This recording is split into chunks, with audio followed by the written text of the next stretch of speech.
回の動画でジャンクの PS5 を買って直しました。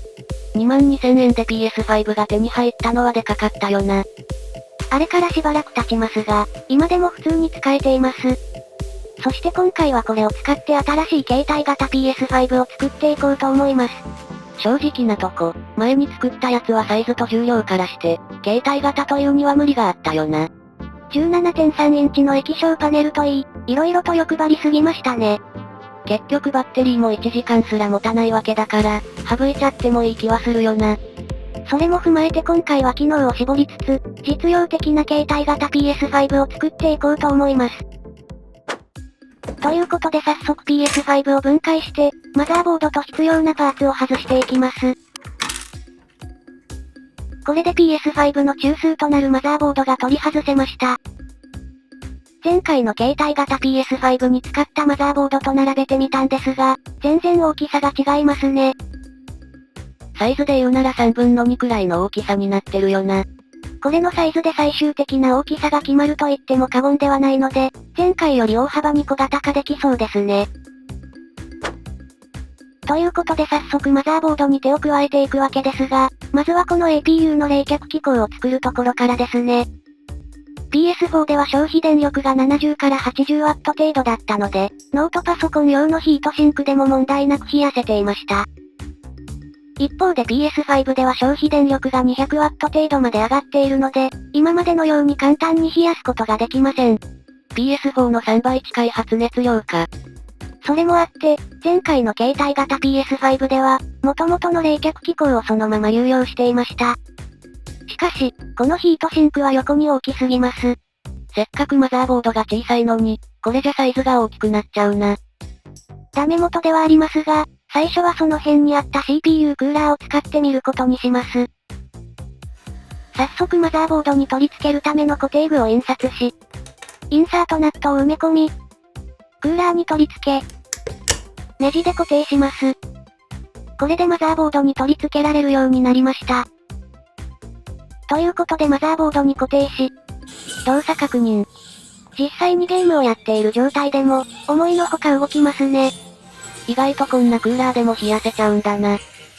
これで冷却機構も完成、と思って5分くらいゲームをしてたんですが、普通に温度警告が出てきました。さすがに無理だったか。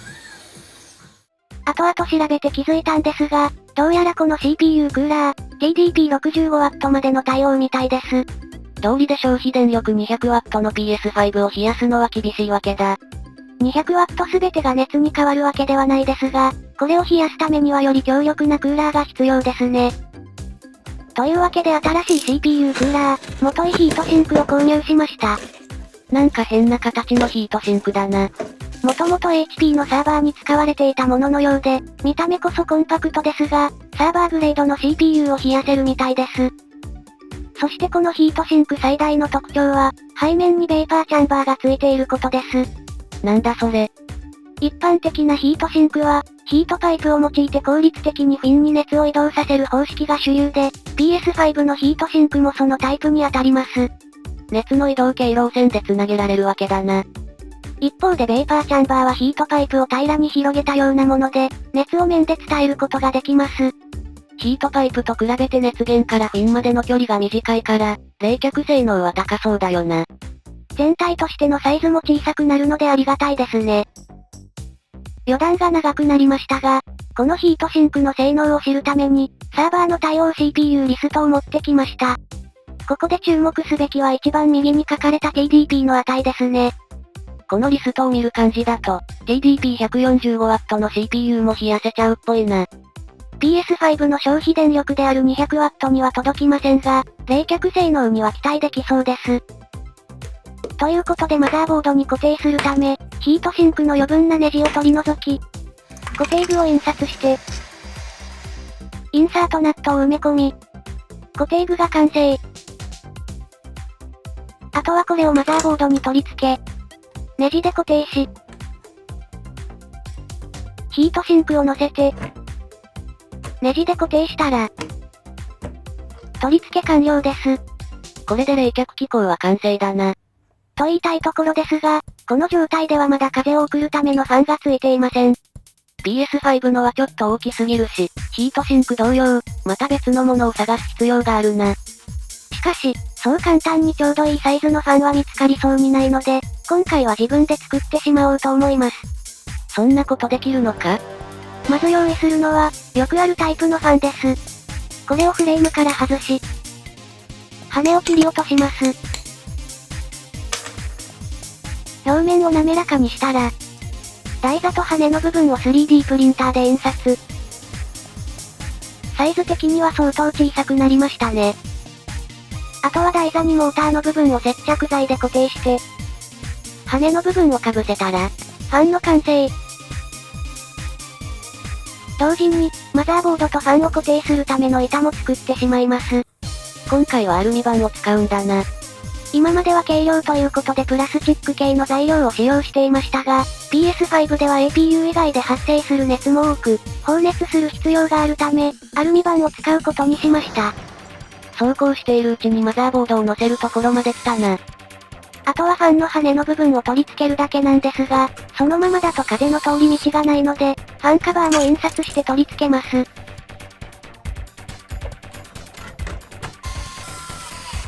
これでヒートシンクに風が送られるようになったな。今のところは振動などもなく、ちゃんと動いています。いい感じだな。その後しばらくゲームをしてみましたが、特に落ちることもなく遊べましたね。ただし、PS5 の制御との相性が悪いのか、冷却ファンの回転数が一定のままです。このままだとまたオーバーヒートになりかねないな。そこでファンの回転数制御を別で行うため、簡単な回路を試作。センサーの温度に応じてファンの速度が変わります。あとはこれを基板上で作っていき、センサーをヒートシンクに貼り付けておきます。最終的に完成した基板はこんな感じ。この右のはなんだ？センサーで読み取った温度とファンの回転数を表示するものです。これでようやく冷却機構も完成だな。残るは APU 以外のパーツの熱対策ですね。まず、アルミ平角棒を切り出して、熱を伝えるパーツを作ります。これを両面テープでマザーボード上のチップに貼り付け、接着グリスを塗り、アルミ板に取り付けて、固まるのを待ちます。その間に、マザーボード上部のチップにヒートシンクをつけていきます。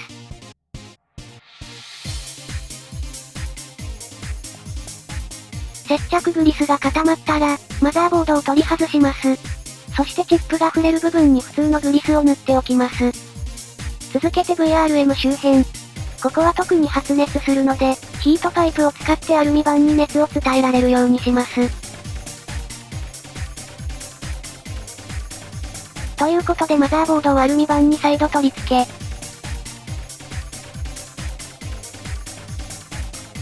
これでマザーボード全体の熱が逃がせるようになったな。ということで再び動作確認。ファンの回転数を高めに設定しているのもあってか、ゲーム中でもヒートシンクの発熱はかなり抑えられているようです。ついでにサーモグラフィーで周辺の温度も見てみます。ヒートシンクじゃないところがやけに熱いな。ヒートシンクは高いところでも54度程度ですが、手前の VRM 部分は80度を超えていますね。一応100度くらいまで耐えられるんだろうが、ちょっと心配ではあるよな。そんなこんなで作業が続きます。まずはグリスの塗り替えから。ヒートシンクを頻繁に取り外しするので、一時的にシリコングリスを使っていましたが、これを金属グリスに戻します。そういえばヒートシンクと干渉するから、APU についてた液体金属用のパウチを外しちゃったよな。そのため、今の状態だと液体金属が周りのチップと触れてしまう可能性があります。そこで、周りのチップを保護する塗料をあらかじめ塗っておきます。なんかマニキュアみたいだな。匂いもマニキュアそのもので、死ぬほど臭いです。換気必須だな。ひたすら重ね塗りをしていき、こんな感じになりました。保護してくれてそうではあるな。乾燥するまで時間があるので、その間に作っておいた VRM 用のヒートシンクを取り付けます。ちなみに、ここのチップもヒートシンクと触れてショートしないよう、塗料が塗ってあります。何気に便利だな。接着剤を塗ったらヒートシンクを乗せます。塗料が乾いたところで、グリスの塗り替えに戻ります。早速新しく買った液体金属グリスの蓋を開け、ゆっくりと出していきます。完全に力加減を間違えたな。リベンジマッチ。APU の上に乗せられたら、あとはひたすら綿棒で塗り広げます。同様にヒートシンク側も。両方とも塗り終えたら、ヒートシンクを取り付けます。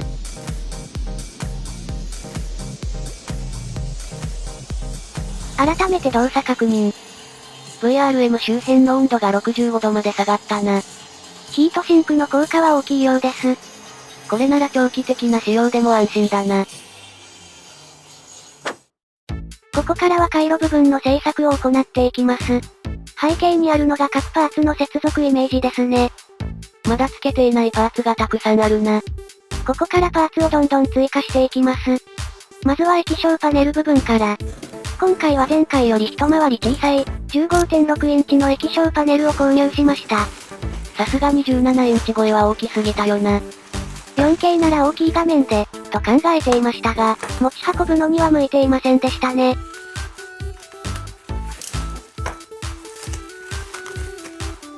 ということで出てきました。なんか裏面の作りが特殊だな。ちなみに今回はシャープ製です。まさかの国産メーカー。液晶パネルとしての性能はかなり高そうですね。LCD のコントロール基板も用意してマザーボードに接続してみました。特に問題もなく使えてそうだな。これでほぼほぼ単独での動作もできるようになりましたね。あとはベースにコントロール基板を固定するため、ひたすら加工していきます。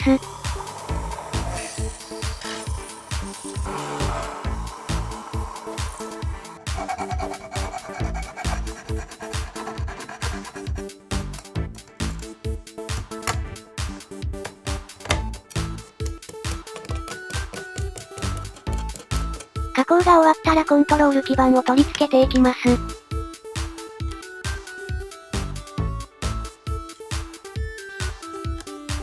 ついでにケーブル類も接続。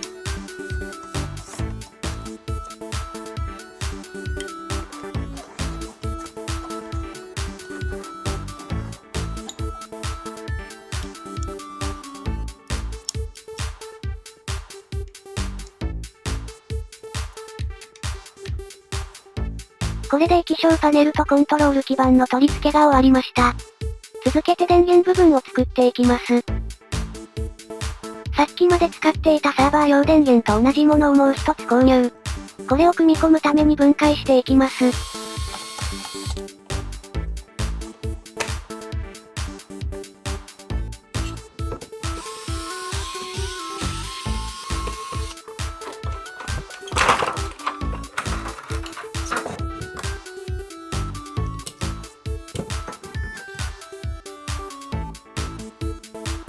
というわけで中身の基板だけ取り出せました。さすがサーバー電源なだけあって部品がギチギチに詰まってるな。あとはこれを組み込むにあたって改造していきます。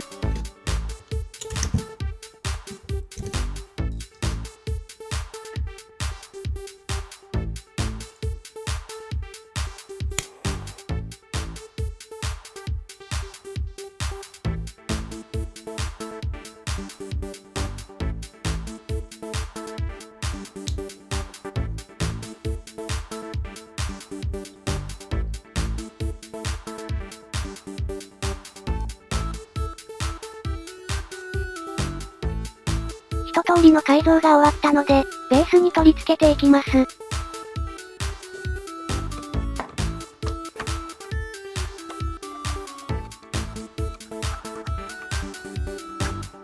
これでサーバー電源の取り付けも完了です。残るはこの辺りのパーツか。大半が筐体が完成してから取り付けるパーツなので、ひとまず今はここを作っていきます。現状、マザーボードに電源を接続すると、電源ボタンを押していない状態でも冷却ファンが回ってしまいます。常時回ったままなのはちょっと困るな。こうなってしまう原因は、マザーボードから直接電源を取っているためで、電源が供給されると連動して動いてしまいます。この中で言うと冷却ファンと LCD コントロール基板がそれに当たるな。そこでオンオフタイミング制御基板を追加。これにより、マザーボードに電源が供給されても連動して動かなくなり、電源ボタンを押すことで、それぞれに電源が供給され動き出すようになります。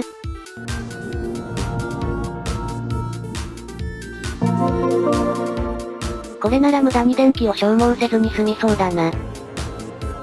ということで早速基板に部品をハンダ付けし、コネクタを取り付け、オンオフタイミング制御基板が完成。あとはこれをマザーボードに固定していきます。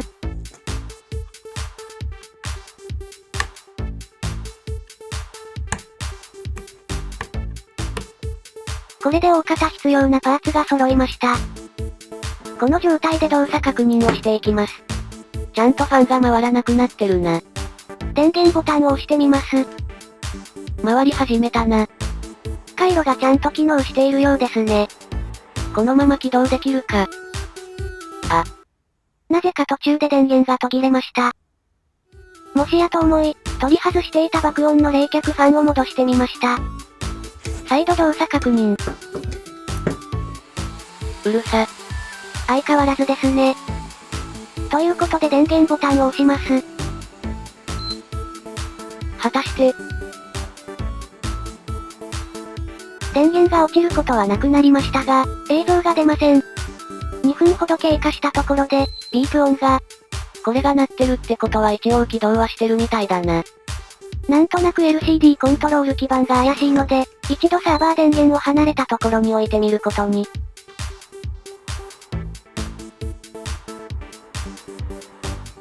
おお。ちゃんと映像が出ましたね。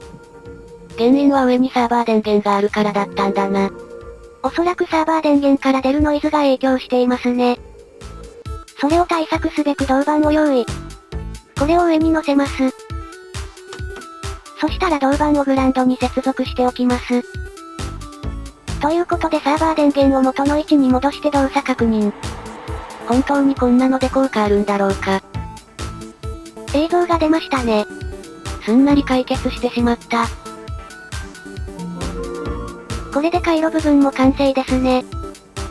ちなみにサーバー電源が落ちるのは、ファンの回転信号が送られていないことが原因のようで、何かしらが繋がっていれば普通に動くようです。今回も前回と同じく、3D プリンターで筐体を作っていきます。背景にあるのがモデリングした筐体です。早速これを印刷し、収穫していきます。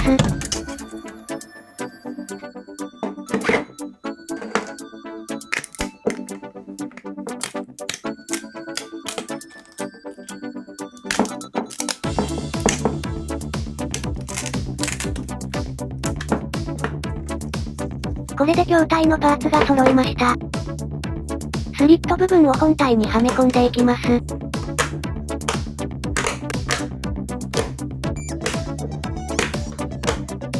はめ込んだら接着剤で固定していきます。これでスリット部分の取り付けが完了。あとは左右のパーツを組み合わせて、接着剤で固定していきます。これで筐体のフレーム部分が完成しました。続けてベースのアルミ板を加工していきます。まずは取り付けていたマザーボードを外し、ひたすら穴を開けていきます。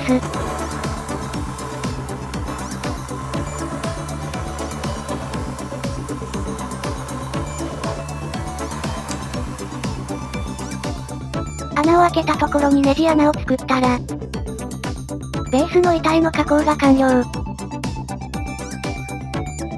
あとはこれをフレーム部分に取り付けていきます。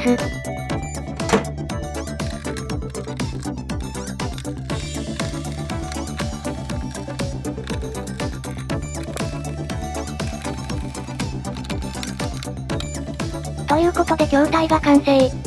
3D プリンターのおかげであっという間に完成したな。完成した筐体に部品を組み込んでいきます。まずはヒートシンクの温度とファンの回転数を表示するディスプレイから。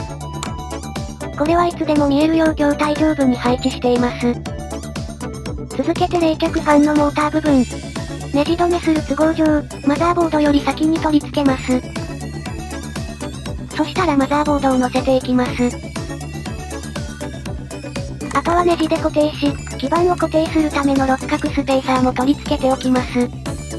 ということでそれぞれの基板を取り付け、コネクタ類を差し込んでいきます。続けて冷却ファンの羽部分。モーター部分にはめ込んで、ストッパーで固定します。同時にファンカバーも取り付けておきます。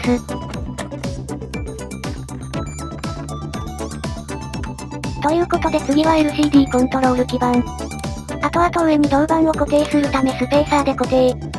ケーブルも接続しておきます。ついでにボタンのついた操作基板も取り付けていきます。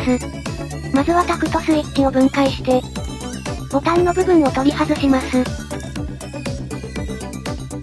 これを筐体に差し込み、LCD の操作基板を取り付けていきます。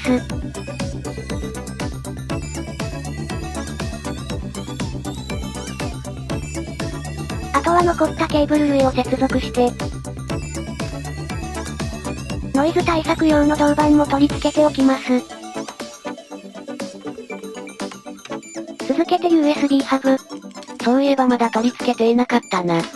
そこでこのタイミングで取り付けていきます。まずは分解して中身を取り出し、マウンターを印刷。インサートナットを入れてネジ穴を作り、マウンターに基板を固定。あとはこれを筐体に取り付けていきます。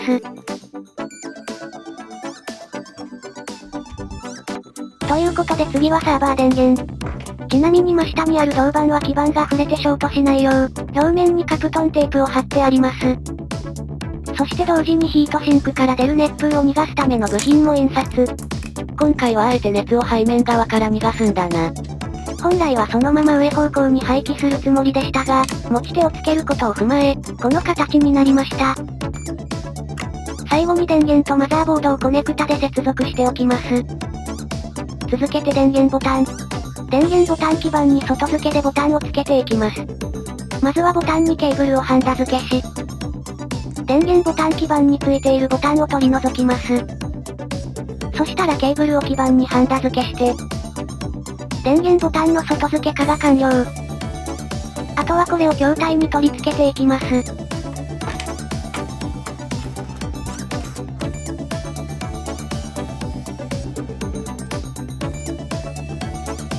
ということである程度組み上がったので動作確認。今のところは特に問題なく動いています。いい感じだな。ただしサーモグラフィーで温度を見てみると、ヒートシンク周辺よりサーバー電源の方が熱くなっているようです。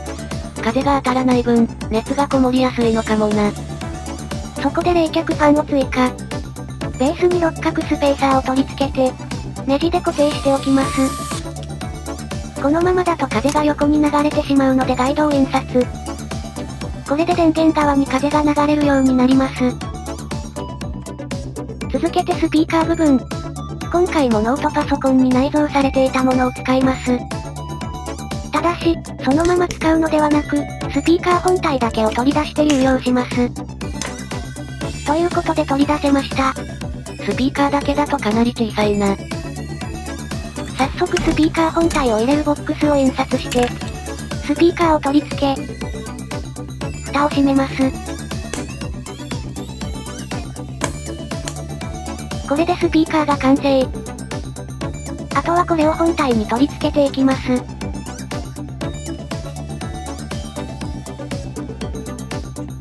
最後はインジケーター基板。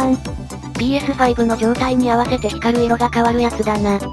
基板の左右に LED がついていますが、今回は片方だけを使うので半分に切ります。取り付けるため、周辺のパーツを外し、穴を開けます。まさかのここに来て穴開け。筐体の設計中はこれの存在を完全に忘れていました。ちなみに今はまだ LED が剥き出しですが、最終的には上にカバーがつきます。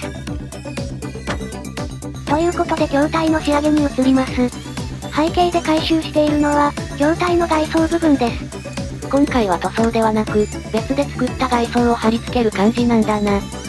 塗装の欠点は何より下準備が大変なことで、プリンター特有の積層痕を消すのに相当時間がかかります。そんなわけで、印刷した外装を筐体に貼り付けていきます。ちなみに印刷時にカーボン調のプレートを使用しているので、外装にはそれが転写されています。カーボンシートを使わずに実現できてしまうとはな。3D プリンターの可能性は無限大ですね。上部の外装が貼り付けられたので、外していたボタンを戻しておきます。そして同時に持ち手もつけていきます。パーツが多いのもあってネジ止めが大変でしたが、なんとか固定。これでインジケーターの LED も隠れて、いい感じに光るようになりました。ということで残った外装を貼り付けていきます。まずは側面のパネルから。ここは風が通るように穴が開いてるんだな。今までは排熱口以外は基本的に密閉された構造でしたが、3D プリンターのおかげで風通しの良い構造が作りやすくなりましたね。これを手作業で加工してたら日が暮れちまうしな。側面のパネルを取り付けたところで、一旦裏返します。ここは液晶パネルが乗る部分だな。液晶パネルも外装同様に、両面テープを使って固定していきます。もはやこのテープ、必需品になってるよな。値段こそ少し高いですが、幅が2ミリと細く、粘着力も申し分ないので、色々なところで使えますね。あとは液晶パネルのコネクタにケーブルを接続して、筐体に貼り付けていきます。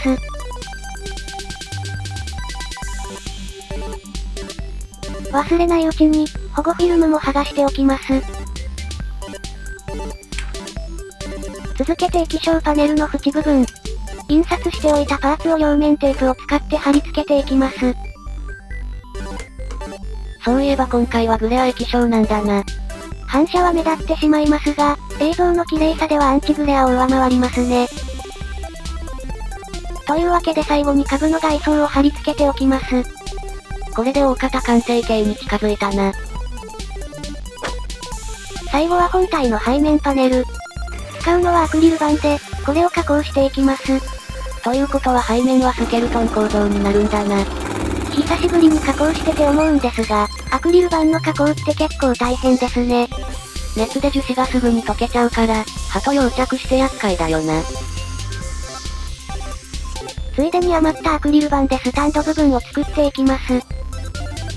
早速穴を開けて、タップを切り、フィルムを剥がし、用意しておいたトルクヒンジを取り付けていきます。あとはこれを背面パネルに取り付けて、スタンドの完成。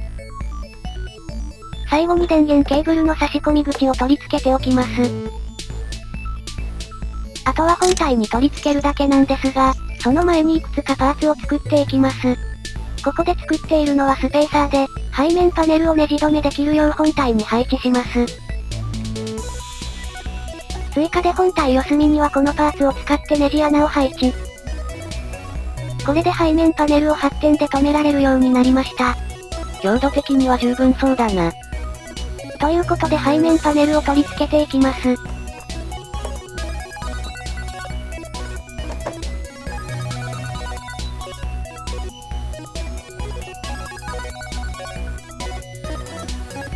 これにて全ての工程が完了しました。いよいよ完成だな。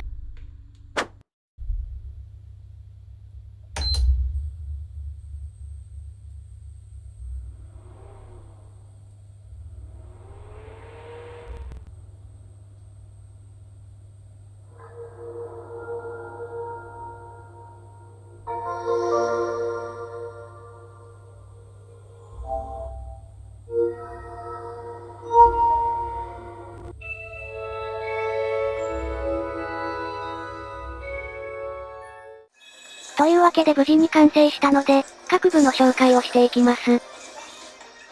まずは本体サイズから。本体サイズは 357×224×53mm で、PS5 本体より小さくなりました。実質的に中身は同じで、部品を追加してもこのサイズに収まるとはな。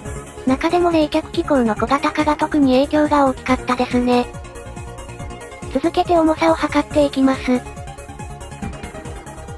2.8 キロだな。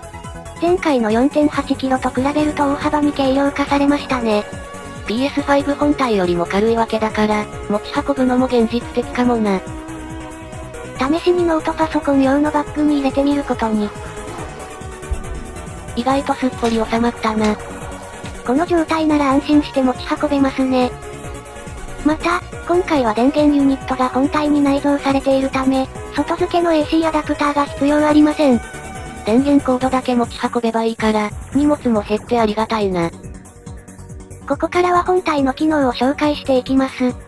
まずは本体右上にあるディスプレイから。これは現在のファンの回転速度と、ヒートシンクの温度を表示しています。正直これはなくても別に問題はないが、ついてるとなんかロマンがあるよな。製作した身としては、ちゃんと冷却できているかの確認ができるので、意外と便利だったりします。続けて本体左上に移ります。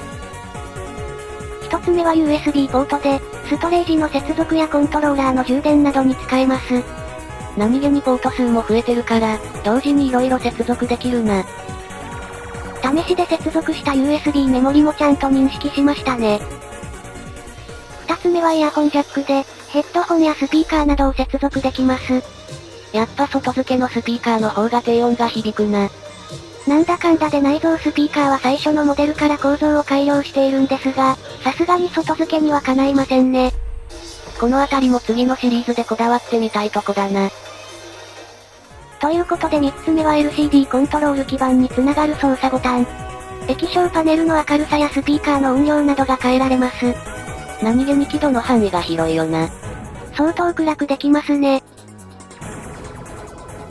一通りの紹介が終わったところで、最後に騒音測定をしていきます。まずはホーム画面から。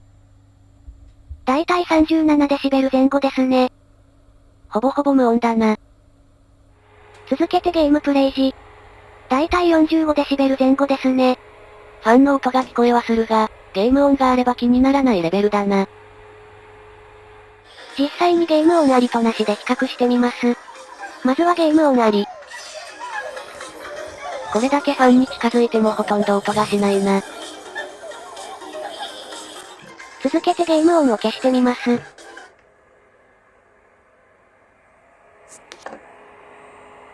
この状態でやっとファンの音がわかるな。ほぼフル回転で回っていますが、思いのほか静かですね。ということでいかがだったでしょうか。今回は前回の携帯型 PS5 の反省点を踏まえ、より軽く、扱いやすいサイズ感に収まりました。今まで作ってきたシリーズの中では、かなりまともな出来だったよな。これは特に何でも作れてしまう 3D プリンターの恩恵が大きいですね。今回の場合は塗装すら必要なくなっちゃったしな。正直、前のような加工方法に戻れる気がしません。完全に 3D プリンターの沼にはまったな。これからも色々なところで活用していきます。それにしても最近投稿頻度落ちたよな。最後に出した動画の投稿日を見て驚いたんですが、普通に1年以上経ってますね。ちなみに携帯型 PS5 自体は去年の12月には完成していました。編集に時間かかりすぎだよな。今後もさらに投稿頻度が落ちてしまうと思いますが、動画投稿自体は続けていくつもりなので、気長に待っていただけると幸いです。こんなチャンネルだが、これからもよろしくだぜ。それでは最後までご視聴いただき、ありがとうございました。おまけ。今回作った携帯型 PS5 をラジコン用のバッテリーで動かしてみます。こんな手のひらサイズのバッテリーで動くのか気になるよな。ちなみに本体側の電源コネクタを延長しているので、そのままバッテリーが繋がります。これで取り付け完了。ここから電源を入れて駆動時間を測っていきます。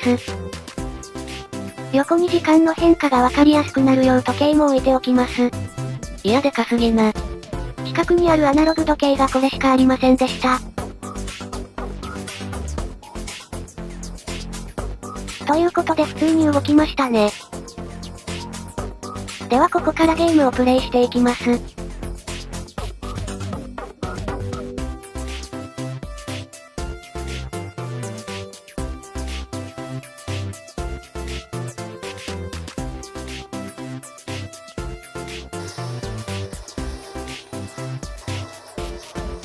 バッテリーが切れました。結果としては、30分にギリギリ届かないくらいでしたね。思いのほか動くんだな。あのサイズのバッテリーにしては結構持ちましたね。ただ、今回は PS4 のゲームだったので、PS5 のゲームの場合はもう少し短くなりそうですね。ということでおまけ編として、ラジコン用のバッテリーで動くか検証しました。いっそのこと電動工具みたいに、バッテリー着脱式とかにしてみても面白いかもな。次のシリーズではバッテリーの搭載をリベンジしたいので、そういった方向性もありですね。何はともあれ、ここまでご視聴いただきありがとうございました。